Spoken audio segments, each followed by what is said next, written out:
अगर हम direct mutual fund ना करें और किसी एडवाइजर या म्यूचुअल फंड डिस्ट्रीब्यूटर के थ्रू करें तो उनको तो उसका कमीशन मिलता है, और हाँ, लॉन्ग टर्म में इसका इम्पैक्ट काफ़ी ज़्यादा है। एक एग्जांपल से समझते हैं, अगर आप 50,000 की SIP पर मंथ करते हो और 10 साल तक करते हो तो अप्रॉक्सीमेटली उसकी वैल्यू 1 करोड़ हो जाती है। लेकिन अगर यह SIP म्यूचुअल फंड डिस्ट्रीब्यूटर के साथ करे और डायरेक्ट ना करे तो एक गैप क्रिएट होता है, वो गैप उसका कमीशन होता है। बात तो सही है, लेकिन अपनी जर्नी को ज़रा ध्यान से देखिए।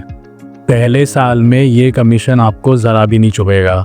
आपको जो चुभता है वो दिखता है लॉन्ग टर्म में जितना कमीशन बना है उस म्यूचुअल फंड एडवाइज़र या म्यूचुअल फंड डिस्ट्रीब्यूटर का। पर रियलिटी क्या है? रियलिटी ये है कि 50% लोग अपनी SIP 2 साल में बंद कर देते हैं एंड 90% लोग अपनी SIP 5-6 साल में बंद कर देते हैं।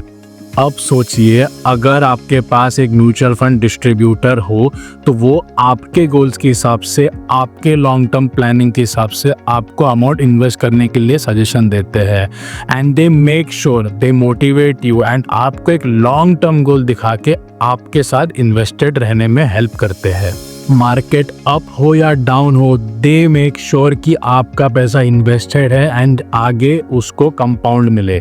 तो फिर आपके मन में ही आएगा कि ये जो लॉन्ग टर्म गैप कमीशन जो भी बन रहा है ये मायने नहीं रखता। मायने ये रखता है कि वो म्यूचुअल फंड डिस्ट्रीब्यूटर आपको हेल्प कर रहे थे, गाइड कर रहे थे एंड प्रोटेक्ट कर रहे थे कि आप अपना पैसा इन्वेस्टेड रखें, क्योंकि वेल्थ सिर्फ रिटर्न से नहीं, आपके डिसिप्लिन से भी आती है।